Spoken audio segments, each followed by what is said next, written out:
With over 10 years worth of Minecraft updates, have you ever wondered what features have been left in the game's code, unable to be accessed by regular means, or even just removed entirely? Well, in this video, I wanted to try something a bit different, as the Minecraft Iceberg seems to have been thoroughly covered at this point.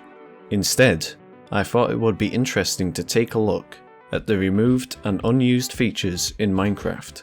Welcome to Minecraft Explained. One more thing before I start the video, I want to say a massive thank you to you guys for getting me way over 1000 subs. Honestly, the support for my videos has been immense.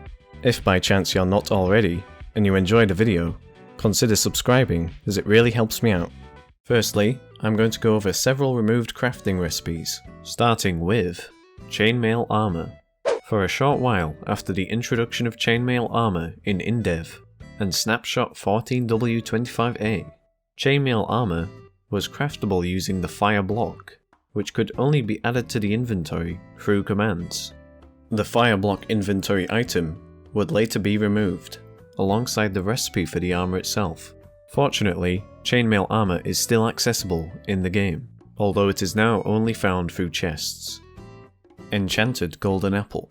Since their introduction in 1.3.1, enchanted golden apples could be crafted using an apple surrounded by golden blocks. This would be removed in snapshot 15W44A for 1.9. Horse armor. In snapshot 13W16A for 1.6.1, a crafting recipe for iron, golden, and diamond horse armor was added. The armor could be crafted using wool and the respective material in this shape. However, in the following snapshot, the crafting recipe was removed with no reason given. There were also many generated structures that can no longer be found within the game. These include brick pyramid. Added in the InDev build of Minecraft from February 27th, 2010, brick pyramids were tall experimental generated structures made up exclusively of bricks. They were later removed from the game in the following month. InDev house. The InDev house was a structure that acted as the starting place for the player when they first spawned. This house was added into the game at InDev 0.31 on the 24th of January 2010 and was initially made from mossy cobblestone with 2 torches inside. In a later build, the mossy cobblestone would be replaced with planks for the walls and stone for the floor. The InDev house would later be removed at the start of InDev. Old village. Old village and zombie villages would generate in the plains, savanna, taiga, ice flats, and desert biomes. The type of village, and therefore the style of all structures within it, was determined by the biome where the village well was located. All village biome variants were essentially palette swaps of each other, except for one house in the old ice flats village, which would generate with randomized crop items such as carrots and beetroots. These old villages were not known as such until the Village and Pillage update. Gravel roads. Before 1.10, villagers used gravel with cobblestone underneath to signify roads. However, in 1.10, grass paths were added. Gravel paths would still spawn sometimes, and existed until the Village and Pillage update. The Savannah Village. Prior to 1.10, villages that would generate in savanna biomes used oak logs, oak planks, and oak fences. This village type was replaced by the villages made out of acacia-derived blocks. The Far Lands. The Far Lands was a strange phenomenon in terrain generation that formed the edge of the map in Java Edition versions prior to Beta 1.8. There are several different variations on this phenomenon. For example, in InDev, there was a wall of stone that generated 33 million blocks away from the spawn. In later versions, this was changed to where the Farlands began at around 12 million blocks from the center of the world. These Farlands had 2 kinds, Edge Farlands and Corner Farlands, both of which feature extremely strange terrain. They are also known to have several impacts on gameplay, including floating point precision errors and huge framerate drops, due to excessive coordinates. Also, the farther from the center of the world, the worse these effects would get, until the game freezes and crashes. Beyond 32 million, these chunks are just fake chunks, causing the player to fall through the terrain. In beta 1.7.3, there existed another set of far lands called the Farther Lands, which was found quickly after the discovery of the far lands, and generated approximately 1 billion blocks away from the center of the world. These farther lands, combined with the previous far lands, created an even stranger mixture. In this mixture of far lands, the terrain was smooth and barely changed in shape. However, the far lands were removed in beta 1.8, but they do still appear in Bedrock Edition. Monoliths. Monoliths were glitched areas of terrain that appeared in late versions of InfDev and were patched out of the game with the Halloween update. These monoliths would cause the terrain to abruptly generate up to the height limit, with natural grass block and ore generation. Strangely, the area below the monoliths was completely hollow, except for water generating at sea level and a layer of bedrock at the bottom, as if the terrain had been reversed. This phenomenon was caused by an error in the Perlin noise generator. Trees. There are some types of trees that can no longer be found within the game. These trees were often the result of using existing textures for new log and leaf types that had not yet been added to the game, such as the acacia trees, which when they were first added used jungle logs and oak leaves, and the dark oak trees with spruce logs and oak leaves. Glass pillars. Glass pillars were added in beta 1.9 pre-release free as an early way to indicate the location of strongholds.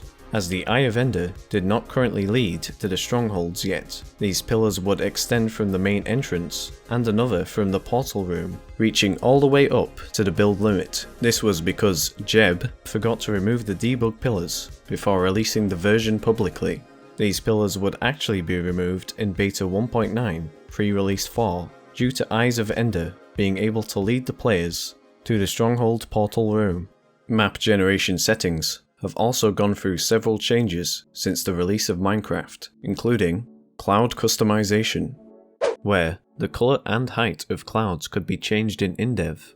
However, this functionality was removed in InfDev and later. Unlike many other things now customizable in Java Edition via custom world generation, this feature has yet to see return. Isometric screenshot.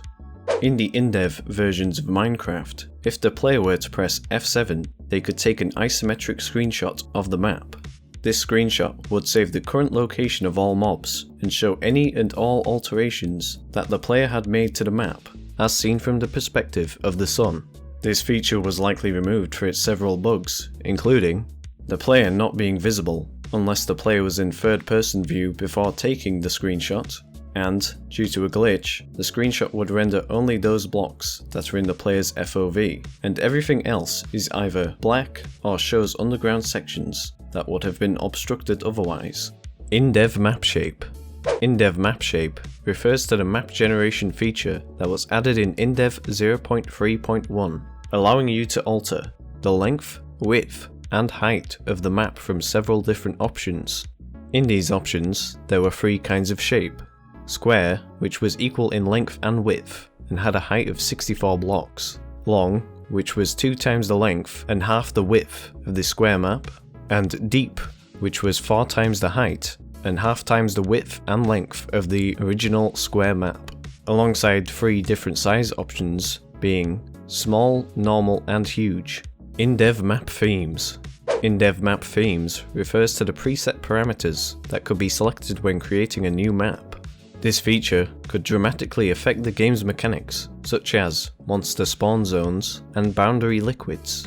These themes included Normal, which was a small island map surrounded by water that was essentially a regular Minecraft world for the time, with grass and trees being found above ground and regular ores being generated below ground, alongside a layer of lava at the bedrock layer.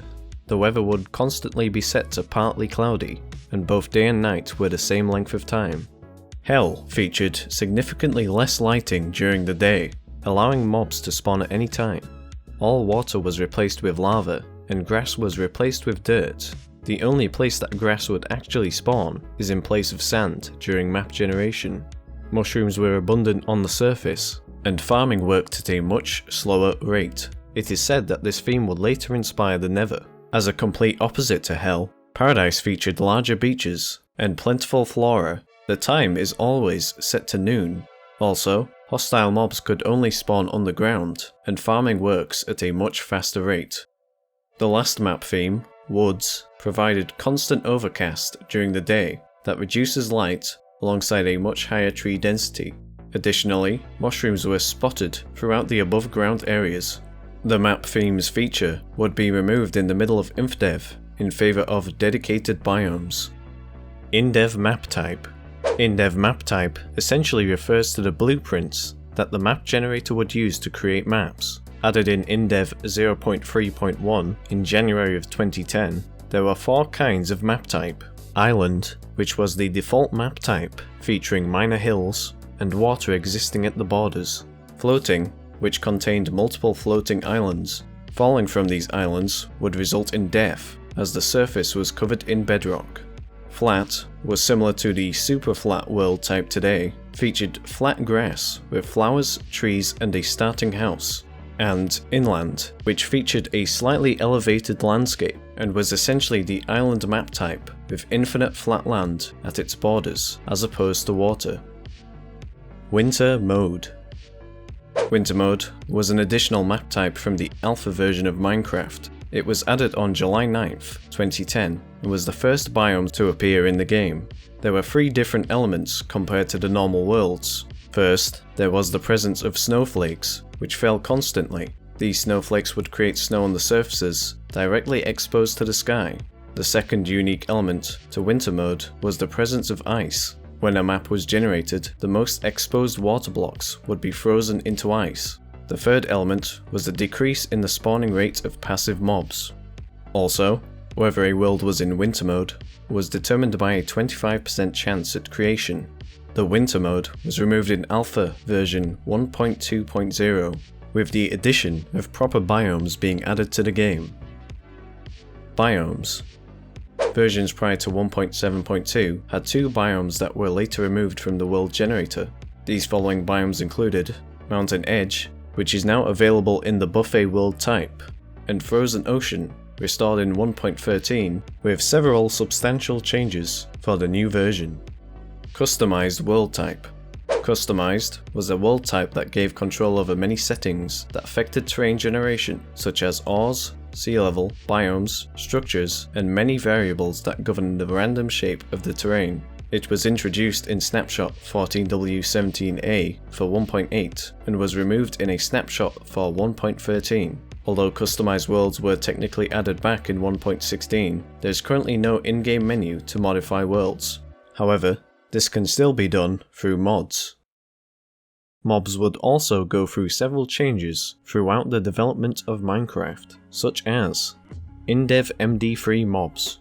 Beast Boy, Steve, and Rana were human mobs originally used as tests during the InDev phase. They were created by a Mojang employee and artist named Doc, but after they left the Minecraft development team, these MD3 mobs were cut from the game. These mobs had no animation and glided around in the same pose. Notch also tested some other MD3 models from the game Quake 3 Arena, but these were not intended for the final game. Humans. Humans were sort of a precursor to villagers, as they were passive mobs who took the form of clones of the default skin. In Minecraft Classic, humans could be spawned by pressing G. From the survival test stage and onwards, there was another mob called Monster that looked like a human but would attack the player. Surprisingly, the entity IDs for humans and monsters existed until 1.11, in which entity IDs were converted to namespaced IDs. Zombie and Zombie Pigman drops. Prior to beta 1.8, zombies dropped 0 to 2 feathers, which were replaced by 0 to 2 rotten flesh. Also, Zombie Pigmen dropped 0 to 2 cooked pork chops, which were replaced by 0 to 1 rotten flesh and 0 to 1 golden nuggets. The main idea of Nether mobs dropping pork chops would later be implemented into Hoglins during the Nether update. That bombshell, it's time to end. See you next week. Thanks for watching. Take care.